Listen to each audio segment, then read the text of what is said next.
हमर मन के जो खेती बाड़ी है ना ओमा मैं देखे मिला थे कि एग्रीटेक पंजीयन के लिए जैसे हम चॉइस सेंटर में जाते ना तो वहाँ काफ़ी परेशानी आते। और मैं भी एग्रीटेक के माध्यम से अपना पंजीयन कराने के लिए गया था, लेकिन शहर में वो उसका पोर्टल खुल ही नहीं रहा है। उनका कहना यही है कि अभी शहर वाला नहीं खुल रहा है, इसका बाद में खुलेगा और सरकार इसका निदान। लेकिन एग्री स्टेट के जब पोर्टल में जाएंगे कि किसी का जमीन अगर 5 एकड़ 8 खसरा में है तो 8 में मुश्किल से 3 या 4 खसरा दिख रहे हैं। कम से कम 35 से 40% अभी भी किसान जो है एग्री स्टेट के दायरे में फंसा हुआ है। 2000 के बाद से जितनी जो मृत व्यक्ति है जिसका पावती उठ चुका है उनका नाम ही नहीं दिखा रहा। उनके पोर्टल जो नया पोर्टल बनाया है वो पूरी तरह से अपडेट नहीं है। एसडीएम यहाँ पर ज्ञापन लिए थे कि एग्री स्टेट का जो अनिवार्यता है उनको ही समाप्त किया जाए। शायद सरकार ने एक नया निर्देश जारी किया है कि किसानों को अब एग्री स्टेट पोर्टल पर अपना पंजीयन कराना पड़ेगा, मगर बहुत सारी तकनीकी दिक्कत आ रही है। जैसे एक किसानों का अगर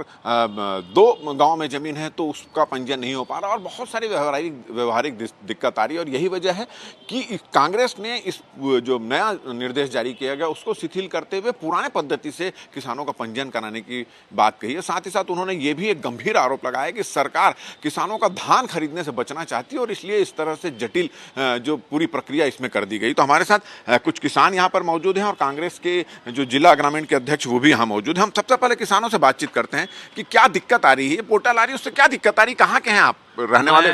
कोसमखुटा आरंग ब्लॉक का निवासी हूँ और हमर मन के जो खेती बाड़ी है ना ओमा मैं देखे मिला थे कि एग्रीटेक पंजीयन के लिए जैसे हम चॉइस सेंटर में जाते ना तो वहाँ काफ़ी परेशानी आते। खास करके जो ज़मीन 2000 से लेके 2024 के बीच नया भूस्वामी बने हैं उकर मन के तो पंजीयन होते ही नहीं है।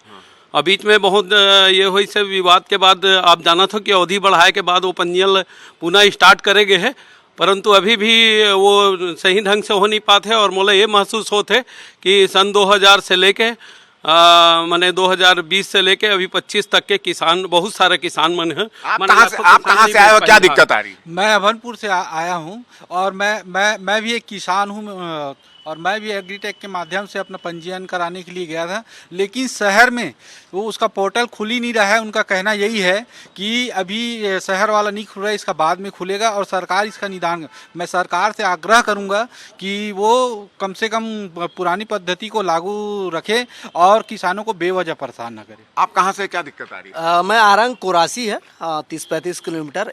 मैं भी किसान हूँ, मेरे नाम से ज़मीन भी है।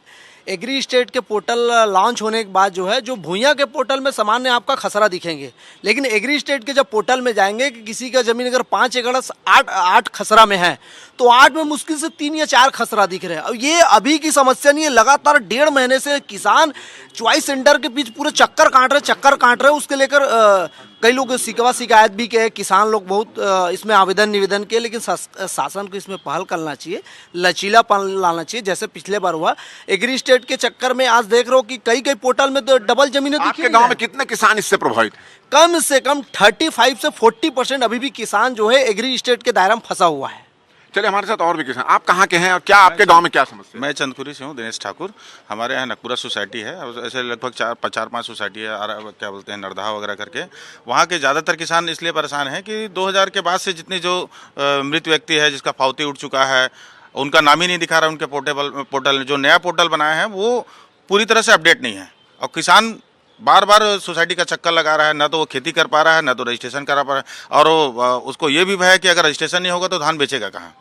इसलिए अभी बहुत सारे किसान, लगभग 40% किसान ऐसे हैं जिनका, बहुत सारे लोगों का खसरा अभी तक मिला नहीं है। जो पुराने किसान हैं उनका आधा खसरा मिला, आधा नहीं मिला है। जो नए किसान बने हैं जिनके मृत व्यक्ति है, जो पावती उठाए नए लोग हैं, उनका तो पूरा गायब है। मृत व्यक्ति के नाम से खाता दिखा रहा है, उनके नाम से रजिस्ट्रेशन होगा, धान कैसे बेचेंगे वो? ये सब बहुत सारी दिक्कतें आ रही हैं। तो इसमें सरकार को थोड़ा सा लचीलापन करना चाहिए और मिलजुल के किसानों के साथ बैठ के इसका एक समाधान निकाल के जल्दी रजिस्ट्रेशन करे ताकि किसान अपना धान बेच सके। क्योंकि 1 नवंबर से धान खरीदी करने जा रहे हैं, उसके पहले ये सारी तैयारी हो जाना चाहिए। तो हमारे साथ कांग्रेस के जो रायपुर ग्रामीण के जिला अध्यक्ष उद्धव वर्मा जी भी हैं, जो एक किसान भी हैं। आप लोगों को इतनी सारी दिक्कत आ रही, क्या इस संबंध में संबंधित अधिकारियों से बातचीत हुई, नेताओं से बातचीत हुई? कांग्रेस का इस मामले में पूरा क्या स्टैंड होने वाला है? निश्चित रूप से ये हम लोग 20 दिन पहले जिला कलेक्टर को भी इसको अवगत कराए थे और लिखित में दिए थे। एसडीएम यहाँ पर ज्ञापन लिए थे कि एग्री स्टेट का जो अनिवार्यता है उनको ही समाप्त किया जाए, जिस प्रकार से पूरी सिस्टम में 2023 के बाद के जितने भी किसान हैं जिसका नामांतरण हुआ है, बंटवारा हुआ है, फौती हुआ है, ये किसी का भी वो एग्री स्टेक में पोर्टल में कोई भी पंजीयन नहीं हो पा रहा है। साथ ही जिस किसान का 2 जगह 3 गांव में खेती है, उन किसानों का भी पंजीयन नहीं हो पा रहा है। जैसे सम्मिलात में खेती है, 3 भाई 4 भाई का, बहन का, उनका पंजीयन नहीं हो पा रहा है। तो हम ये मांग करते हैं कि जो पुरानी जो पद्धति थी उस पद्धति से धान खरीदी की जाए, नहीं तो लाखों किसान वंचित हो जाएंगे। आपके गांव में कितने किसान प्रभावित हैं? मेरे गांव में भी 40 से 50 किसान प्रभावित है और निश्चित रूप से हर गांव में ये प्रभावित है। और ख़ास तौर से नगरीय क्षेत्र में तो बहुत लेट से चालू किए हैं, उनका तो दिखाई नहीं रहा था, जो लाखों की संख्या में है। और इनको तत्काल इनको ये योजना जो बनाए हैं उनको बंद किया जाए, जब तक पूर्ण रूप से पंजीयन ना हो जाए तब तक इनको लागू नहीं किया जाए। पुराना जो पद्धति उसी से चालू किया जाए, उसी से खरीदी जाए। चलिए, तो ये किसानों की समस्या है और इनका सीधा सीधा कहना ये है कि पंजीयन कराने में इनको किसी प्रकार की कोई दिक्कत नहीं है, मगर जो पोर्टल है वो पोर्टल इनका जो पूरे रिकॉर्ड उपलब्ध नहीं हो पा रहा है। एक किसानों को अगर 2 जगह ज़मीन है उसको रिकॉर्ड नहीं दिखा पा रहा है। अगर कोई अपने किसी के यहाँ फौत हो गई है और उसका नामांतरण वाला मामला है तो बहुत सारी दिक्कतें उसमें आ रही है जिसमें इनका पंजीयन नहीं हो पा रहा। और आने वाले दिनों में अब धान खरीदी की शुरू होने वाला है और ऐसे में किसानों का पंजीयन आवश्यक है। तो किसान इस समस्या से जूझ रहे हैं, संबंधित अधिकारियों को भी ज्ञापन दे चुके हैं, मगर कोई ध्यान नहीं दिया जा रहा है। अब सरकार मुख्यमंत्री से और किसी मंत्री से भी इस ओर ध्यान देने की बात तो कह रहे हैं, और अगर नहीं हुआ तो फिर कांग्रेस इसको लेकर एक बड़ा मोर्चा खोलने की भी तैयारी यहाँ पर कर रही है। और इस पूरी जो नई व्यवस्था हो रही है उससे सरकार पर भी एक सवाल खड़ा हो रहा है कि सरकार धान खरीदी से बचना चाहती है, इसलिए इस जटिल प्रक्रिया का वो इस्तेमाल कर रही है। अब देखना है कि इस मामले में राजनीति कितना आगे बढ़ती है और किसानों की समस्याएं कब तक दूर होती है।